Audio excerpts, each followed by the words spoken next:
അയോധ്യയിൽ ഇത്തരത്തിൽ പ്രാണപ്രതിഷ്ഠയ്ക്ക് ഒരുങ്ങുമ്പോൾ ശബരിമലയിൽ ഒരു തീർത്ഥാടന കാലം കൂടി മംഗളകരമായി അവസാനിക്കുകയാണ്. കേൾക്കുമ്പോൾ ഒരു വിഷമമാണ്. ഒരു മണ്ഡല മകരവിളക്ക് കാലം കൂടി കഴിയുക.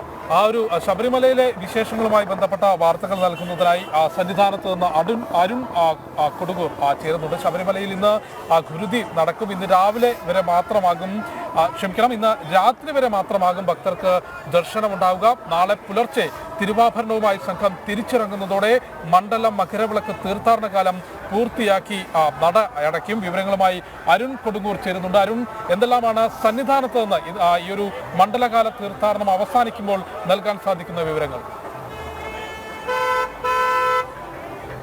തീർച്ചയായും തിരക്കൊഴിഞ്ഞ ഒരു സന്നിധാനം തന്നെയാണ് ഇന്നത്തെ ഏറ്റവും പ്രധാനപ്പെട്ട വാർത്ത. നമുക്കറിയാം, കഴിഞ്ഞ ദിവസങ്ങളിലൊക്കെ തന്നെ മണിക്കൂറുകൾ ക്യൂ നിന്ന് ശബരീശ ദർശനം സാധ്യമാകേണ്ട ഒരു അവസ്ഥയിലായിരുന്നു ഭക്തജനങ്ങളെല്ലാം തന്നെ ഉള്ളത്.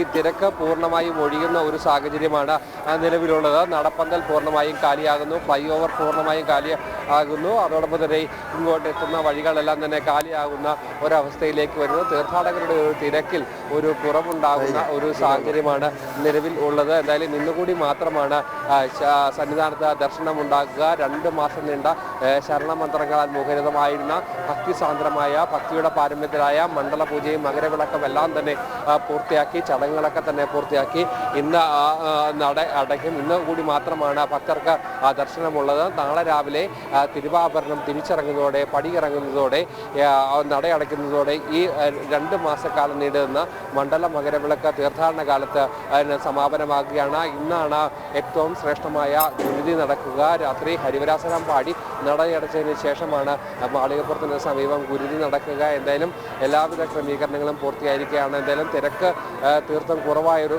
സാഹചര്യമാണ് നിലവിലുള്ളത്. എന്തായാലും ഇന്ന് നെയ്യഭിഷേകം അടക്കമുള്ള ചടങ്ങുകൾ കൂടിയില്ല. ഇന്നലെ മാത്രമായിരുന്നു നെയ്യഭിഷേകം അടക്കമുള്ള ചടങ്ങുകൾ നടന്നത്. എന്തായാലും ആചാരപരമായ ചടങ്ങുകളിലേക്ക് ഇന്നലെ ഭക്തിസാന്ദ്രമായ അന്തരീക്ഷത്തിലായിരുന്നു മണിമണ്ഡപത്തിൽ നിന്നും ശരംകുത്തിയിലേക്ക് എഴുന്നള്ളിപ്പ് അടക്കം നടന്നത്. എന്തായാലും സന്നിധാനത്തു നിന്നുള്ള വിവരങ്ങളാണ് ഇപ്പോൾ അരുൺ കൊടുങ്ങൂർ പങ്കുവച്ചിട്ടുള്ളത്.